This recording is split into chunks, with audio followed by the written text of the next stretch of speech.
Santa Claus, here comes Santa Claus, right down Santa Claus Lane.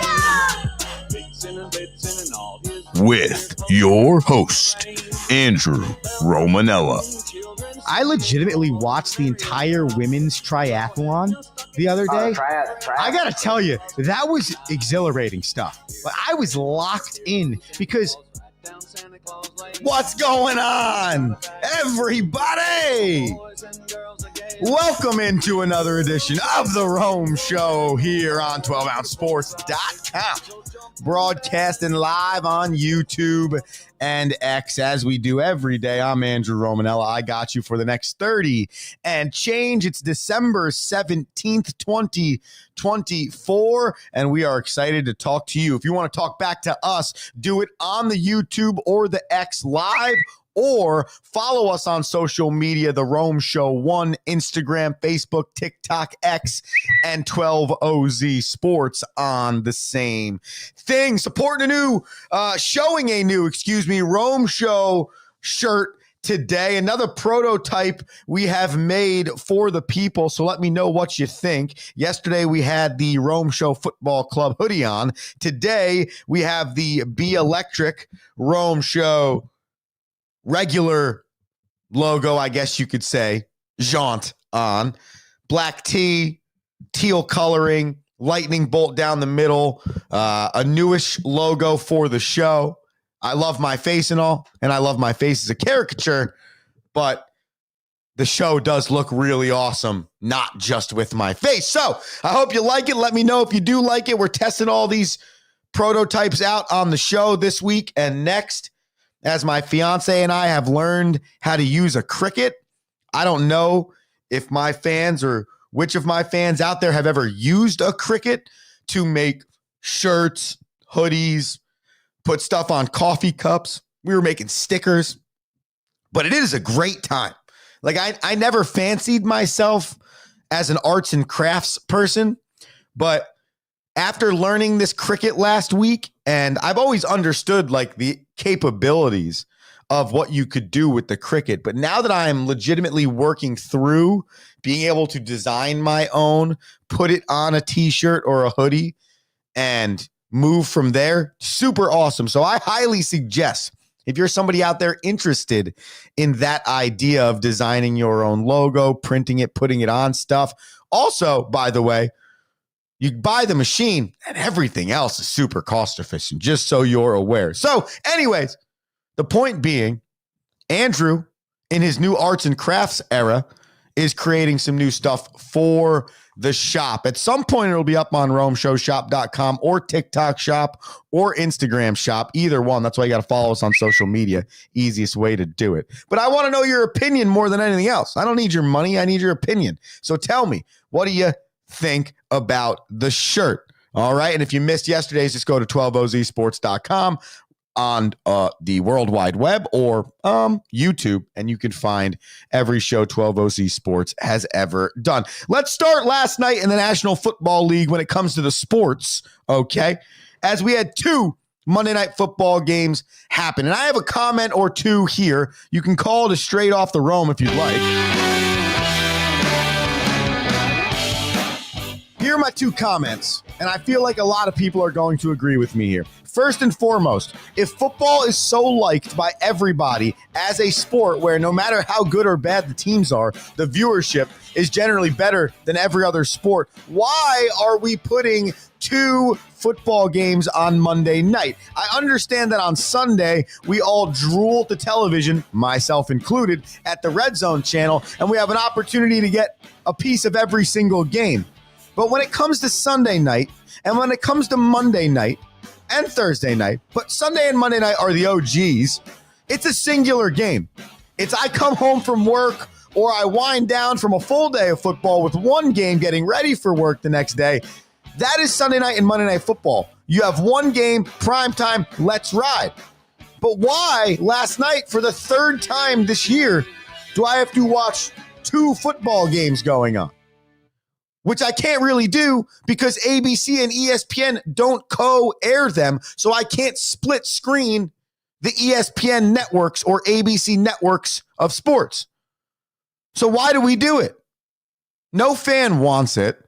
I have no interest in watching it. And the schedule, by the way, of the twofer, let's make it good. I get that Caleb Williams was the projected and was the first overall pick. Makes plenty of sense to me. Obviously, the Vikings are a good team right now, so you're just hoping that the Bears aren't bad, but you chose the one team in the division that's atrocious. Good job there, NFL and ESPN. And then the Falcons and Raiders was just an abomination. It's crazy to think that the Falcons still have a chance to make the playoffs with, in my opinion, how poor quarterbacking and offense was on both sides of the ball last night. So that's my first point. Can we just make it one game? One good football game. Like, there are 13 teams in the league every year that the common man can tell you is going to be good. Put them on Monday night. I don't need fairness. I don't care about a team getting the chance to be on Monday night. If you're not good enough, you don't deserve to be on anything but Sunday at 1 p.m. You stay there. You earn your Sunday at 4:25 slot. You become the Jacksonville Jaguars and you play in London every 3 games if you're really not good enough for U.S. soil. It's kind of like Rocky's idea of relegation. That's the first thing. The second thing is, oh, wait, hold on. Let me hit the sounder. I love the show Hard Knocks, but I don't know how anybody else feels out there that listens or watches the show Hard Knocks. But boy, is it unbelievably deceiving. I got to tell you, if Hard Knocks has been on for 10 years, I am 10 for 10. 10 straight years of believing that the team that is on Hard Knocks is going to find a way to have a good season. I wanted to take a quick second to start the show before I broke down football for you and showed you a few highlights from last night's game to apologize to the Romo Sapiens, because I made some comments at the beginning of the season about Matt Eberflus, no longer with the football team, Caleb Williams, and the way that I was believing or was made to perceive the Chicago Bears were building. It looked good. It felt right. And so I woke up this morning and I'm like, I'm going to talk about Monday Night Football today. I talked to the people about the fact that, 1, like, Sam Darnold, awesome for you. 2, sick uniforms from the Vikings. 3, like, of the teams that we watched last night, only one of them really has a chance to be in the playoffs and do anything. I'm like, oh, this is great. This is great. And I kind of started thinking about the Bears a little bit. And I'm like, how? You know? Like, how? Like, I think when you're watching that game last night, you're kind of like, I mean, there's talent all over the field. It's not like they're necessarily void of talent. DeAndre Swift, DJ Moore, Keenan Allen. They drafted a first-round wide receiver in Rome Odunze last year. Montez Sweat on the other side of the ball. Like, you're looking around the roster and you're going, this isn't necessarily an atrocious roster. So then you come back to the fact that Ryan Poole, the GM, who looks to be staying as the GM, fired Matt Eberflus about 12 games into the season. And it begs the question for this Chicago Bears team, is this a move that should have been made last offseason before you bring Caleb Williams in? Because now you have a number 1 overall draft pick going through arguably the worst season he has ever had as a football player in life, not just in the National Football League. And I think that now becomes a question this offseason. What are you going to get your second year from Caleb Williams? And can you hire the appropriate coaching staff, not just the head coach, all of the people around him, to turn him into the number 1 overall pick you drafted him to become? And last night, as I'm watching this football game and the Vikings defeated the Bears 30-12, I'm sitting there going, what does the future for Caleb Williams look like? Is Caleb Williams staring on the other side of the field at his future? Because let's go down memory lane just real quick here on the show. And let's think about a time when Sam Darnold was drafted in the top 10 of the NFL draft to save the New York Jets franchise. And then Sam Darnold was kicked to the curb after 4 years. Not good enough. Showed some glimpses, but for the most part, it wasn't great with the Jetropolitans. Then he had to go be the backup in San Francisco, and then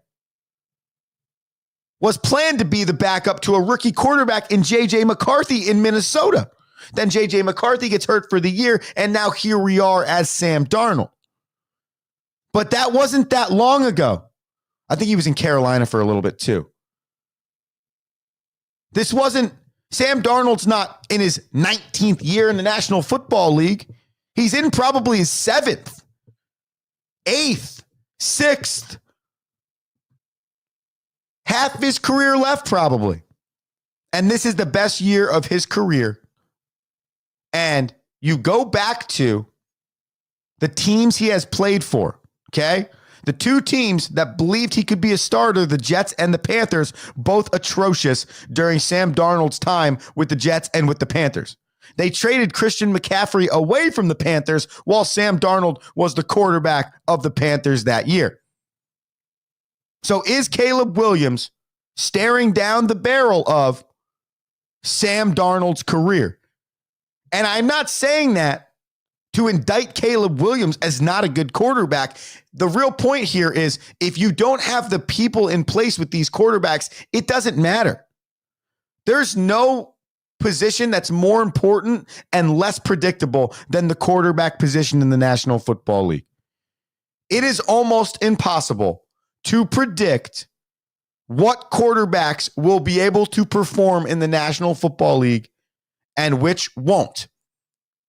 And a lot of that has to do with the player and the game played in the college.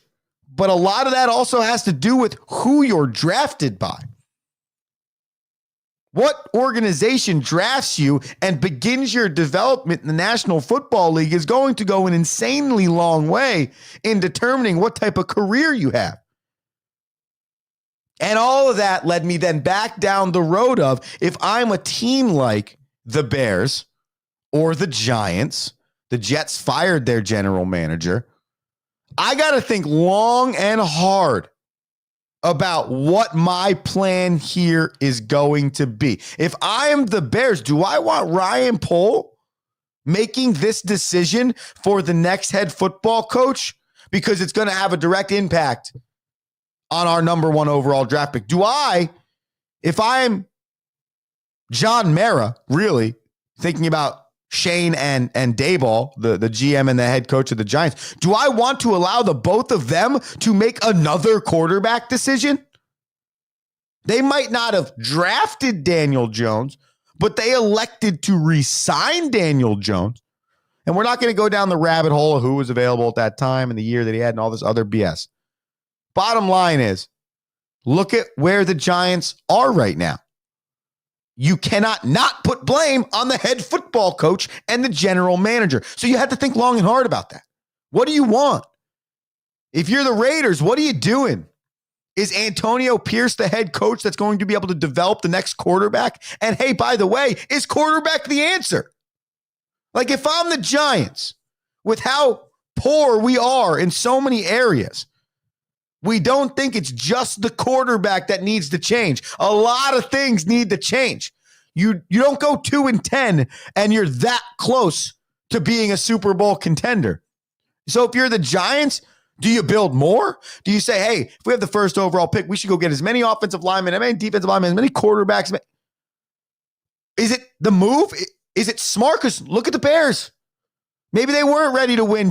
Maybe they weren't just a first round quarterback away. Maybe there was a better player out there that they should have gone with that's actually going to be a block to build around for the franchise that you're probably never going to hear of because he plays left tackle or he's a right linebacker, you know? Though that you win championships with that, that's what builds an organization. So I don't know if it's a question about the quarterback position, Caleb Williams, the Bears, Sam Darnold, or just in general. But It's not necessarily the team, as in the uniform and the history per se, or necessarily the talent in those other helmets running around. A lot of times it's the coach, the quarterback's coach, and the people directly developing that quarterback and helping him develop that are going to have the most impact on whether or not that guy can succeed. And right now, the Bears and Caleb Williams are not 4-10, have not won a road game all season, 0-7 away from Soldier Field. The Vikings, on the other hand, stay alive in the race for the NFC North crown. Such a wild division right now in football. The Lions 12-2, the Vikings 12-2, and the Packers 10-4. The Lions win streak got snapped on Sunday. The Vikings extend their win streak to 7 games. So in the NFC, you have a 12-2, a 12-2, a 12-2, a 10-4, and a 9-5. Okay? Those are your top 5 teams. But then after that, it is a scrambled mess of 8-6, 7-7, and 6-8. In the AFC, you have 1-13-1, but is not that. I know scary is the wrong word. I'm not trying to disrespect them either, because you also don't just accidentally become 13-1, but they're not necessarily the strongest 13-1 we've ever seen. You have a 13-1, you have an 11-3, and a 10-4. After that, you are marred with 9-5, 7-7, 8-6, and 6-8. So now more than ever, I think there is a more equal amount of talent available and spread around. So parity alive. And then if talent feels equal, okay, then you say to yourself, what makes us better? The people that develop that talent to make that talent better. And also, it's all about making people better. If you don't improve the people once they start with you, no chance you could be any better. That's something that's gone on with the University of Vermont soccer team. I want to show you this in a second. Just to finish, by the way, the Falcons, they defeated the lowly Raiders 15-3 yesterday. Not a lot of highlights to show from either game. The Bears were held to 0 points in the first half of their contest and 12 total in the game, while the entire Raiders versus Falcons game didn't have a lot of points. There were 12 in the first half, 6 in the second half for 21 total in the game. So Rocky obviously is not here with us on a Tuesday, so he'll join us tomorrow for Hockey with Rocky. And then on Thursday, we will get back into our NFL breakdown. I mentioned the Vermont soccer team. You might not know this, but I am putting this up on the screen right now because I think it deserves its due. University of Vermont Catamounts men's soccer team won the NCAA Division I National Championship yesterday as an unranked team. University of Vermont, you heard that correctly. Here's this into perspective for the people watching at home. The Vermont Catamounts or Catamounts or whatever their mascot is, Vermont is what we're going to go with on this show because Andrew struggles with their mascot. Vermont plays in the American East Conference, okay? That is a conference built off of lower levels, the wrong word, but not power 4 level athletics. So that is the first national championship in the history of the conference. Just to put that into perspective, what those men just did is probably one of the harder feats in sports, period. End of conversation. Congratulations to the Vermont soccer team.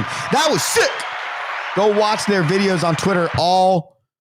I will retweet or re-X. I don't even know what you call that anymore. On the Rome Show 1 account so you can see the celly in the locker room. It was awesome. We're going to take a quick commercial. When we come back, NBA Cup Finals tonight. I want to give you the stat pack on that so you know what you're watching on the hardwood. Andrew Romanella, the Rome Show, 12 OZ Sports, back after this. Need tickets to that next event? Well, at 12 Ounce Sports, we've got them with soccer anywhere in the world. Tickets to any venue, any sport. Want to go to NCAA or NFL football matches? We've got them. Yeah. Baseball at every level. Every Power 5 matchup is available. Don't forget, costumes and paint are optional. What's that? You want to go to Broadway? We have those too. Want to jam out? Every concert, every artist. That's right, at 12 Ounce Sports, we've got the tickets for less. 12ozsports.com/tickets. That's 12ouncesports.com/tickets.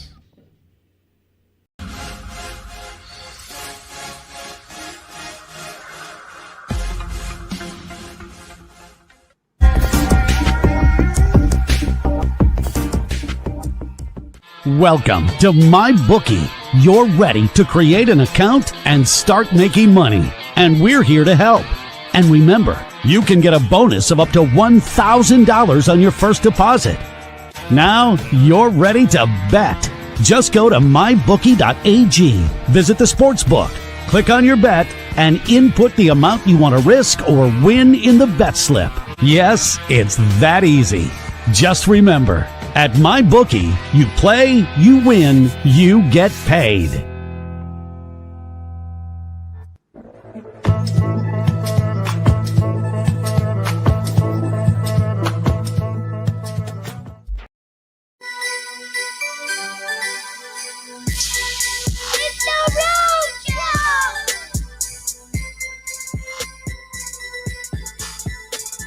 Yeah, the Rome Show.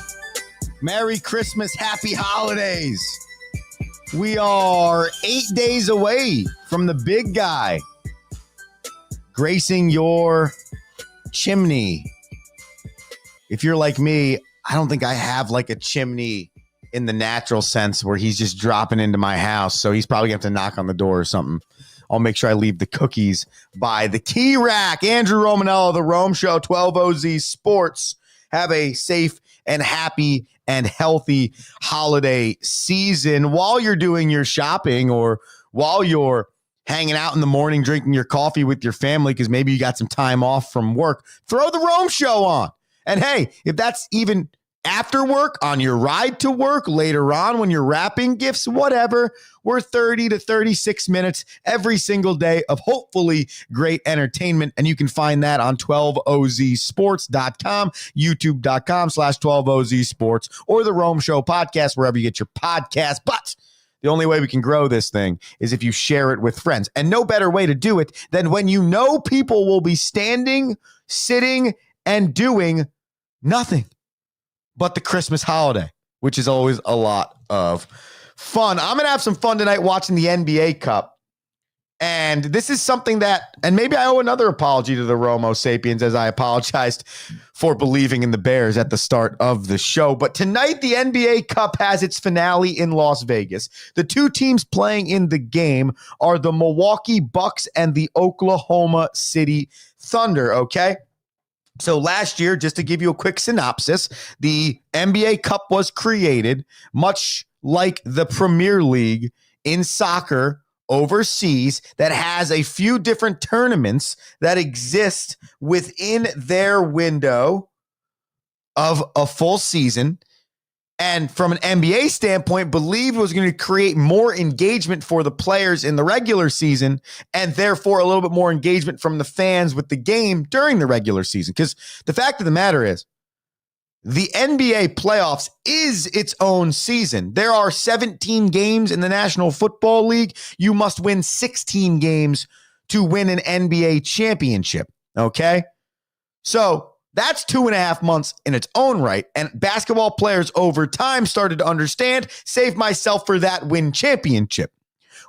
NBA starts to have issues with the resting and the not playing in primetime games. So the response has been, one, you can't rest unless you have an injury. And two, here's the NBA Cup. Let's see if we can get some excitement early on in the regular season. So the winners get $1 million each player. Okay, that's a big number. They've created these crazy floors and, in my opinion, have gained a little traction. There's definitely more interest than not. Therefore, it's a win for the NBA. The players seem to be enjoying it. They're not knocking it per se. And so now we fall into year 2 of the NBA Cup Finals, the Milwaukee Bucks versus the Oklahoma City Thunder. The Milwaukee Bucks won a championship 2 years ago, off to a really tough start at the beginning of this year, but now have since moved themselves back to 14-11 thanks to a long win streak that happened a few weeks back. They are in 5th place in the Eastern Conference and have worked their way into the championship game of the NBA Cup. On the other side, it's Oklahoma City Thunder, who have been playing great basketball the entire season. They are currently on a 5-game winning streak, and they have won 9 of their last 10. They sit in first place of the Western Conference, and they have a 20-5 record. Just to give you some stats on this game, the Milwaukee Bucks, they come into this contest averaging 113.3 points per game. That's good for 14th in the league, while their counterpart, the OKC Thunder, score 115.6 a game. That's good for 10th in the league. Giannis Antetokounmpo is the best scorer in the league right now at 32.7 points per game, but Shai Gilgeous-Alexander, the real reason or the start of the turnover for this OKC franchise 3 or 4 years ago, he's 4th in the league at 30.3 points per game. So you're going to see some baskets scored in this contest. I don't know if defense is exactly the forte for both of these teams. Giannis is also 5th in the league in rebounds at 11.5, and the Milwaukee Bucks have a guy named Damian Lillard who's 10th in the league in scoring at 25.7 points per game. Some other things to watch in this contest. 3-point shooting, not a strength for the Oklahoma City Thunder. They are bottom 15 in the league in 3-point shooting at 35.1%. While on the flip side, the Milwaukee Bucks have 2 of the 4 best 3-point shooters in the league. AJ Green, 4th in the league with a 47.6 3-point shooting percentage. But Taurean Prince is 1st in the league, shooting 51.6% from beyond the arc. Now, he's only attempting 3.6 a game. But to know you have 2 shooters shooting essentially 50% from beyond the arc, combining for roughly 7 attempts a game, that's a really good feeling if you're Doc Rivers and you're the Milwaukee Bucks. To give you the information on this game, I will, but first, I'm going to hit the sounder. Ba ba ba ba ba na na, ba ba ba ba ba na na na na, ba ba ba ba na na.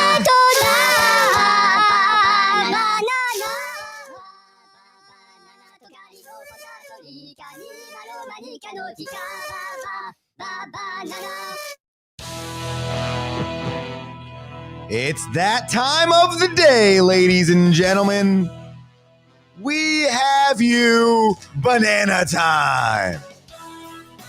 I had to update my record for you so we can get the appropriate record before the year ends. But I know over the last 2 days, I'm either 2-4 or 3-3.